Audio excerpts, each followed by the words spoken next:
Hello and welcome again to path finder. आज 2 अक्टूबर को हम लोग गांधी जयंती सेलिब्रेट कर रहे हैं। इसके साथ ही लाल बहादुर शास्त्री जी जो हैं इंडिया के सेकंड प्राइम मिनिस्टर रहे, उनकी भी बर्थ एनिवर्सरी को सेलिब्रेट किया जा रहा है। जहाँ तक हम बात करें गांधी जी का जो कंट्रीब्यूशन है उससे आप सभी वाकिफ़ हैं। इंडियन नेशनल मूवमेंट में काफ़ी इंपॉर्टेंट उनका योगदान रहा। लेकिन इस लेक्चर में आज हम बात करेंगे कि गांधी जी के जो प्रिंसिपल्स हैं, स्पेशली उनका जो ट्रुथ नॉन वायलेंस और सत्याग्रह का जो अप्रोच है, जो कि ट्रुथ नॉन वायलेंस पे ही बेस्ड है, वो आज कितना रेलेवेंट है। किस तरह से आज जो हम 21st सेंचुरी में चैलेंजेस फेस कर रहे हैं, चाहे वो पॉलिटिकल नेचर के हैं या फिर हम देखें नेशनल लेवल पे हैं, इंटरनेशनल लेवल पे हैं, एनवायरमेंटल नेचर के, तो किस तरीके से उनके जो प्रिंसिपल हैं आज रेलेवेंट हैं या नहीं हैं, इन सब की यहाँ पे हम चर्चा करेंगे इस लेक्चर के अंदर। एग्जाम के पॉइंट ऑफ व्यू से ये काफ़ी इंपॉर्टेंट हो जाता है, स्पेशली हम देखें जीएस पेपर 4 या एसए के पर्सपेक्टिव से। और गांधी जी एक ऐसी पर्सनैलिटी हैं जो जहाँ पे हर जगह पे हर टॉपिक में किसी भी यूपीएससी के सिलेबस के हर टॉपिक के लिए आपको यहाँ पे कोर्स मिल जाते हैं। उनके व्यू पॉइंट्स हैं, चाहे हम सोसाइटी पे देखें, चाहे हम इकोनॉमी के पर्सपेक्टिव से देखें, चाहे हम वैल्यू सिस्टम की बात करें, चाहे हम पॉलिटिक्स की बात करें, इंटरनेशनल रिलेशन की बात करें, तो हर जगह पे आप उनके जो थॉट्स हैं उनको मेंशन कर सकते हैं और ये बहुत हेल्पफुल होता है पेपर 4 और एसए के पॉइंट ऑफ व्यू। चलिए आगे बढ़ते हैं। आगे बढ़ने से पहले this is a brief introduction about me. My name is Rahul Bharadwaj. ये मेरा टेलीग्राम चैनल है जिस पे आप मुझे फॉलो कर सकते हैं to get access of all the free classes and updates. और ये यहाँ पे अनअकैडमी के प्लस प्लेटफॉर्म पे जो फ्री क्लासेस है उसके लिए यहाँ पे मुझे आप फॉलो करना ना भूलें। इसी के साथ पाथफाइंडर को सब्सक्राइब करना ना भूलें इसी तरह के करंट अपडेट्स के लिए। अनअकैडमी के साथ आप जुड़ सकते हैं जो आपको दे रहा है 1 point solution for your complete preparation. 1 point solution का मतलब है अनलिमिटेड एक्सेस है क्लासेस का, जहां टाइम बाउंड मैनर में सिलेबस कंप्लीट हो रहा है, कंप्लीट आपको नोट्स मिल रहे हैं, फ्री ऑफ कॉस्ट है, डाउट क्लियरिंग सेशन है, टेस्ट सीरीज, आंसर राइटिंग, ये सारी चीज़ें आपको एक ही बार फीस में आपको अवेलेबल हो जाती है। इसके अलावा काफ़ी सारे बच्चों की पहले डिमांड थी कि सर हमें केवल नोट्स चाहिए, तो वो वाला ऑप्शन भी अब आपके पास आ गया है। Make sure when you are going for subscription use the code RBLIVE to get maximum available discount and personalise guidance. Subscription का लिंक डिस्क्रिप्शन बॉक्स में है, उस पर क्लिक करके आप जा सकते हैं। देखिए 20th सेंचुरी में जो कंट्रीब्यूशन रहा, स्पेशली इंडिया के नेशनल जो मूवमेंट हमारा है, आज़ादी का जो पूरा आंदोलन रहा, गांधी जी ने उसको मास मूवमेंट बनाया। हर सेक्शन के हर तबके के लोगों को उन्होंने फ्रीडम स्ट्रगल से जोड़ा और किस तरह से जो नॉन वायलेंस और उनका जो प्रिंसिपल था ट्रुथ और नॉन वायलेंस के जो प्रिंसिपल थे, उसी अप्रोच से उन्होंने सत्याग्रह को फॉलो किया और फाइनली भारत को आज़ादी यहाँ पे दिलाई। तो उनका स्ट्रगल कॉलोनियलिज्म के अगेंस्ट में था, अनजस्टिस जो किया जा रहा था उसके अगेंस्ट में था, फाइन। और गांधी जी की जो इंस्पिरेशन है वो इंडियंस को ही नहीं, अगर आप देखेंगे ग्लोबल लेवल पे बहुत बड़े बड़े लीडर्स हुए, उन्होंने गांधी जी से इंस्पिरेशन ली। और अगर हम देखें मार्टिन लूथर किंग है, जिन्होंने जो ब्लैक्स के अगेंस्ट जितना भी अनजस्टिस था यूएसए में उसके अगेंस्ट में आवाज़ उठाई। इसी तरह से नेल्सन मंडेला ने साउथ अफ्रीका के अंदर स्ट्रगल किया। और गांधी जी का ये जो कंट्रीब्यूशन रहा, इसी वजह से आप देखेंगे कि यूनाइटेड नेशन 2 अक्टूबर को international day of non violence यहाँ पे सेलिब्रेट करता है। क्योंकि आज के टाइम पे अगर हम देखें तो नॉन वायलेंस का इंपॉर्टेंस और ज़्यादा बढ़ गया है, क्योंकि जिस तरह से चैलेंजेस हमारे सामने आ रहे हैं उन पे भी हम चर्चा करेंगे। लेकिन गांधी जी का एक जो मेन एस्पेक्ट है जहाँ पे उन्होंने स्वराज की बात की, हालांकि दयानंद सरस्वती ने भी पहले इसका जिक्र किया, लेकिन गांधी जी का जो स्वराज का कॉन्सेप्ट है इसको थोड़ा अगर हम डिटेल में देखते हैं तो गांधी जी ने यहाँ पे बात की है नॉन वायलेंस की, नॉन वायलेंस की। और ये जो नॉन वायलेंस है कहीं ना कहीं ये बेसिस क्रिएट करता है पॉलिटिकल डेमोक्रेसी जो है हमारे लिए, स्पेशली जो हम बात करें कि किस तरह से जो सत्ता परिवर्तन होता है वो बिना किसी वायलेंस के यहाँ पे होना चाहिए। तो उन्होंने नॉन वायलेंस का जो प्रिंसिपल दिया और जैसे इंडिया के अंदर नींव यहाँ पे बनती है, और कहीं ना कहीं हमारा वैल्यू सिस्टम भी है कि इस तरह से जो जब भी सरकारें बदलती है तो ऐसा कुछ नहीं होता है। जबकि हम देखेंगे हमारा पड़ोसी देश है पाकिस्तान, क्लियर, वहाँ पे मिलिट्री को आम बात है, तख्ता पलट और ये सब होता है। तो एक डेमोक्रेसी की जो यहाँ पे नींव रखी गई है, वैल्यू सिस्टम है, उसमें डेफिनेटली यहाँ पे कंट्रीब्यूशन है। गांधी जी ने हमेशा हिंदू मुस्लिम यूनिटी की बात की, मुस्लिम यूनिटी की इन्होंने बात की, और ये कल्चरल एस्पेक्ट को यहाँ पे डिफाइन कर रहा है कि जितनी भी जो कम्युनिटीज़ हैं वो यहाँ पे साथ मिलकर रहें। तो आज हम देखते हैं कि जो डिफरेंट सेक्शंस ऑफ सोसाइटी हैं, चाहे वो रिलीजन के बेस पे हों या अदरवाइज हों, वहाँ पे जो डिवीज़न देखने को मिल रहे हैं, है ना, एथनिक क्लैशेस देखने को मिल रहे हैं, रिलीजियस टेंशन देखने को मिल रहे हैं, वो यहाँ पे हमें ये इंस्पायर करता है। गांधी जी का ये कॉम्प्रिहेंसिव जो कॉन्सेप्ट है, हालांकि स्वराज जो है सेल्फ रूल की, सेल्फ गवर्नेंस की बात कर रहा है, लेकिन इसको अगर वाइड कॉन्टेक्स्ट में लेंगे तो ये हमारे लाइफ के हर एस्पेक्ट को जो है इस तरह से मेंशन करता है। फिर गांधी जी का एक और यहाँ पे एस्पेक्ट है जिन्होंने यहाँ पे उन्होंने बात की थी अनटचेबिलिटी, अनटचेबिलिटी जो है इसको रिमूव किया जाए। तो कहीं ना कहीं वुमेन एम्पावरमेंट पे भी उन्होंने फोकस किया काफ़ी ज़्यादा। तो वुमेन एम्पावरमेंट, अनटचेबिलिटी, ये ऐसे एस्पेक्ट है जो कहीं ना कहीं आपके सोशल जस्टिस से जुड़ रहे हैं। और सोशल जस्टिस आज के समय आप देखेंगे one of the very prime objective है, सोशल जस्टिस को हम अचीव करना चाह रहे हैं, क्योंकि जिस तरह से इनइक्वालिटीज़ बढ़ रही हैं।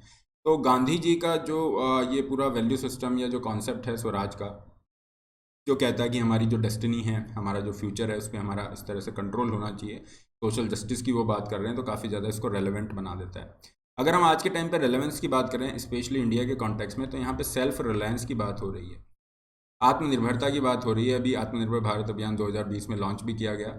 आत्मनिर्भरता का मतलब है कि हमारी किसी भी ऐसी एरिया में बहुत ज़्यादा डिपेंडेंस किसी फॉरेन कंट्री पे नहीं होनी चाहिए, हम आत्मनिर्भर होने चाहिए। अभी आत्मनिर्भर भारत अभियान आप देखोगे कहीं ना कहीं इसी आइडिया को यहाँ पे फॉलो करता दिख रहा है। सेल्फ रिलायंस में स्वदेशी जो है इसका एलिमेंट भी है। तो स्वदेशी की, सेल्फ रिलायंस की, इनकी जो बातें हैं गांधी जी ने बहुत पहले की। क्लियर, 20वीं सेंचुरी में उन्होंने इस तरह के कॉन्सेप्ट को मेंशन किया, और ये जो है इकोनॉमिक एस्पेक्ट को डील कर रहे हैं। तो इस तरीके से गांधी जी ने, चाहे हम इकोनॉमिक बात करें, कल्चरल लेवल पे बात करें, सोशल जस्टिस की बात करें, पॉलिटिकल बात करें, हर पहलू को इस तरह से इन्फ्लुएंस किया है। उनका जो वैल्यू सिस्टम है आज भी कितना ज़्यादा रेलेवेंट है ये हम देख सकते हैं। आगे अगर हम बढ़ें तो जितनी भी इश्यूज आज हो रहे हैं, चाहे वो सोशल लेवल पे हैं, हम देख रहे हैं इनइक्वालिटीज़ की बात हो रही है, पॉलिटिकल इश्यूज यहाँ पे हैं, फाइन, इकोनॉमिक लेवल पे हम जो इश्यूज फेस कर रहे हैं, या फिर एनवायरमेंटल प्रॉब्लम्स हैं, तो गांधी जी की जो प्रिंसिपल्स हैं या जो वैल्यू सिस्टम है वो हर तरह से रेलेवेंट है। चाहे हम इंडिया की बात करें या विदेशों की कहीं बात करें, या फिर किसी भी रेस, क्लास, क्रीड, हर उससे परे होकर गांधी जी के जो प्रिंसिपल्स हैं हर जगह पे आज रेलेवेंट दिखते हैं। एक बहुत अच्छा हम एग्जाम्पल लेते हैं। जब ये फ्लू जो पेंडेमिक है 1918 के अंदर इसने हिट किया, स्पेनिश फ्लू ने, तो गांधी जी ने यहाँ पे बताया कि किस तरह से हमें ज़रूरत है लोगों के पेन को समझने की। क्लियर, स्पेशली जो गरीब लोग हैं, अंडर प्रिविलेज्ड हैं, मार्जिनलाइज सेक्शन है, उनकी इसको पेन को समझ के उनकी मदद करने की यहाँ पे ज़रूरत है। और उन्होंने एम्पैथी की बात की। एम्पैथी की बात की कि केवल सिंपैथी से काम नहीं चलेगा। सिंपैथी का मतलब है कि आपको जो फीलिंग है ना, सामने वाला अगर किसी दुख दर्द में है तो आपको उस चीज़ की वो फीलिंग हो रही है, आप उस चीज़ को समझते हैं, सहानुभूति आप प्रकट कर रहे हैं। लेकिन यहाँ पे एम्पैथी की बात है कि आप अपने आप को उसकी जगह पे रख के और फिर फील करेंगे कि हाँ, सामने वाला क्या फील कर रहा है। तो एम्पैथी अगेन एक ऐसी वर्चू है जिसकी बहुत ज़्यादा ज़रूरत है।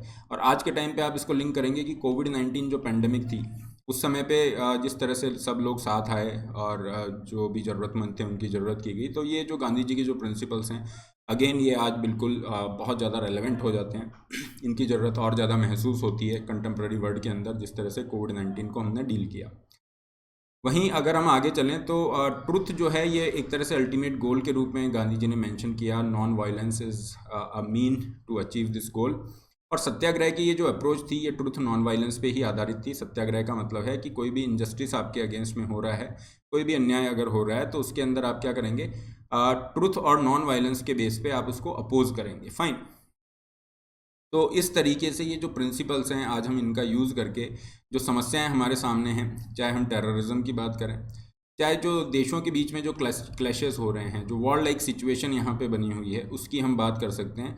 ह्यूमैनिटी जो भी चैलेंजेस फेस कर रही है उसकी हम यहाँ पे बात कर सकते हैं। तो एक जो पीस का कल्चर है उसको प्रमोट किया जा सकता है। और ये जान के आपको काफ़ी इंटरेस्टिंग लगेगा कि आज मॉडर्न डे के अंदर जो भी अल्टरनेट वेज हैं, फाइन, कन्फ्लिक्ट रिजोल्यूशन के जो भी दूसरे जो तरीके हैं जिसमें निगोशिएशन की बात होती है, बातचीत की बात होती है, ये सब, तो कहीं ना कहीं गांधी जी की जो अप्रोच है उससे काफ़ी मिलता जुलता ये है। और ऐसा कहा जाता है कि इसके अंदर अगर हम थोड़ा सा मॉडिफिकेशन करते हैं, इसको मॉडर्नाइज करते हैं निगोशिएशंस को, ये जो कन्फ्लिक्ट है देशों के बीच में, इसको भी रिजॉल्व किया जा सकता है इस अप्रोच से। काफ़ी सारे गांधी जी के जो आइडियाज़ हैं सत्याग्रह के, ये मॉडर्न कन्फ्लिक्ट ट्रांसफॉर्मेशन में ऑलरेडी मेंशन होते हैं। और इर्रेस्पेक्टिव ऑफ द टाइम और जोग्राफिकल बैकग्राउंड, आप देखेंगे कि सत्य की बात हो रही है, ट्रुथ की, नॉन वायलेंस की बात हो रही है, ह्यूमन डिग्निटी की बात हो रही है, रेस्पेक्ट की बात हो रही है, love for our fellow beings या ह्यूमैनिटी की बात हो रही है। तो ये सारी चीज़ें और ज़्यादा रेलेवेंट हो जाती हैं। आज हम देखें ग्लोबल लेवल पे तो 21st सेंचुरी का वन ऑफ द मतलब एक बहुत बड़ा अगर आप चैलेंज देखोगे तो उसके अंदर क्लाइमेट चेंज भी है, उसमें ग्लोबल वार्मिंग भी है। तो गांधी जी ने इसे बहुत पहले मेंशन किया कि अगर हम यहाँ पे नेचर के साथ एक रिदम बना के नहीं चलते हैं, हमारा जो भी तरीका है रहने का या जिस तरह से जो हमारी इकोनॉमीज रन कर रही हैं, तो डेफिनेटली आने वाले समय में प्रॉब्लम्स क्रिएट होंगी। आज हम देख रहे हैं क्लाइमेट चेंज, ग्लोबल वार्मिंग, इस तरह के चैलेंजेस हैं जो कहीं ना कहीं गांधी जी का जो एक कोट है जहाँ पे उन्होंने मेंशन किया, earth has enough to satisfy every man's need but not every man's grid.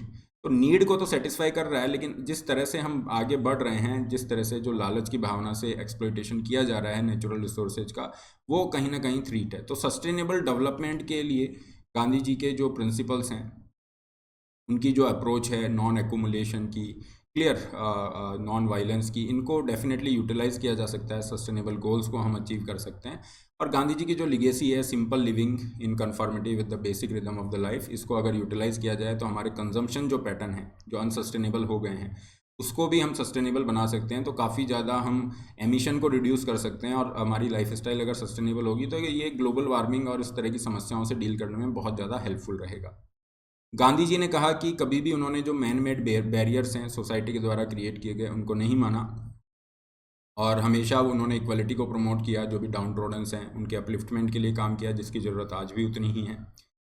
और एक और बहुत इंपॉर्टेंट चीज़ उन्होंने कहा कि जितनी भी जो कल्चर्स हैं, है ना, जो भी कल्चरल वैल्यूज़ वगैरह जो भी चीज़ें आ रही हैं, तो हमें ओपन मतलब इस तरह से हैंड से उसको एक्सेप्ट करना चाहिए। जो भी कल्चर वगैरह हैं सबके लिए एक्सेप्टेंस हमारे पास होनी चाहिए, लेकिन इसका मतलब ये नहीं है कि हम हमारी जो कल्चरल रूट हैं उससे उखड़ जाएं। तो ये एक बहुत इंपॉर्टेंट इनका ऑब्जर्वेशन था। आज के टाइम पे हम देखेंगे ग्लोबलाइजेशन जिस तरह से बढ़ रहा है, तो हमें जो अपना रूट है, एक तरह से जो वैल्यू सिस्टम है, उसको भी बनाए रखना है। और जो दूसरी कल्चर्स हैं उनके लिए रेस्पेक्ट, फाइन, उनके लिए एक जो कहते हैं कि एक्सेप्टेंस की भावना, वो भी यहाँ पे होनी चाहिए। तो ये बता रहा है कि अगर आपको इंटरनेशनलिस्ट होना है तो आप नेशनलिस्ट हुए बिना इंटरनेशनलिस्ट भी नहीं हो सकते, मतलब अपनी रूट से आपको जुड़े रहना है। तो ये कुछ बेसिक चीज़ें थी जहाँ पे हमने रेलेवेंस की बात करी, चाहे हम सोसाइटी की बात करें, चाहे हम इकोनॉमी की बात करें, या फिर हम एनवायरनमेंट की बात करें, या फिर पॉलिटी की बात करते हैं, वैल्यू सिस्टम की बात करें। किसी भी एस्पेक्ट, हमारे लाइफ का कोई भी ऐसा एस्पेक्ट नहीं है जहाँ पे गांधी जी की जो सेइंग्स हैं, उनकी जो आइडियाज़ हैं, उनकी जो प्रिंसिपल्स हैं, उनको हम यहाँ पे अप्लाई नहीं कर सकते हैं। तो आज आप कह सकते हैं कि आज बहुत ज़्यादा ज़रूरत है कि गांधी जी के प्रिंसिपल्स हैं उनको दोबारा से जीवंत किया जाए, उनके ऊपर लोगों को अवेयर किया जाए, किस तरह से वो यूज़फुल हो सकते हैं। तो इस तरह से गांधी जयंती का ये जो हमारे पास अपॉर्चुनिटी है, यहाँ पे हम इन पे रिफ्लेक्ट कर सकते हैं कि गांधी जी के क्या क्या प्रिंसिपल्स थे, आज उनका क्या यूज़ है, कैसे हम इनको प्रमोट कर सकते हैं, प्रैक्टिकल लाइफ में इंटीग्रेट कर सकते हैं। तो this is all for now. Session का जो PDF है आपको इस टेलीग्राम चैनल पे मिल जाता है। टेलीग्राम चैनल आप नाम डाल के सर्च कर लेंगे तो यहाँ पे आप जुड़ सकते हैं। अनअकैडमी से आप कंप्लीट प्रिपरेशन के लिए जुड़ सकते हैं। सब्सक्रिप्शन का लिंक डिस्क्रिप्शन बॉक्स पे है, टेलीग्राम चैनल पे भी रहता है। जब आप उस पर क्लिक करेंगे you will find this plan. अपनी नीड के अकॉर्डिंग एक प्लान चूज़ कीजिए, put the code RB Live to get maximum available discount. Iconic के लिए जा सकते हैं जहाँ पे आपको कुछ एडेड बेनिफिट मिल जाते हैं, लाइव मेंटरशिप एक्सेट्रा। और GS और ऑप्शनल दोनों की प्रिपरेशन करना चाह रहे हैं तो कॉम्बो सब्सक्रिप्शन लीजिए, तो इसमें थोड़ा बेनिफिट आपको हो जाता है। केवल ऑप्शनल के लिए जा रहे हैं तो केवल ऑप्शनल का सब्सक्रिप्शन भी अवेलेबल है। 29 सितंबर से नए बैचेस स्टार्ट हुए हैं जिनमें एनरोल करके सिलेबस पूरा कर सकते हैं। 0% EMI का ऑप्शन आपको मिलता है। केवल अगर मेंस की टेस्ट सीरीज ज्वाइन करना चाह रहे हैं वो ऑप्शन भी अब आपके पास आ गया है। ऑप्शनल डेफिनेटली जा सकते हैं आप ऑप्शनल के लिए। ऑप्शनल का बहुत इंपॉर्टेंट रोल है, अगर आप देखेंगे फाइनल सिलेक्शन है या फिर इंटरव्यू कॉल आ रही है, कौन सी रैंक आ रही है, तो ऑप्शनल को आप तैयारी अच्छे से करें। कॉम्बैट हर संडे रहता है, इसमें आप पार्टिसिपेट कर सकते हैं। डाउट क्लैरिफिकेशन के लिए भी पार्टिसिपेट कर सकते हैं। This is all for today. Don't forget to like, share, subscribe. All the best. Have a great day.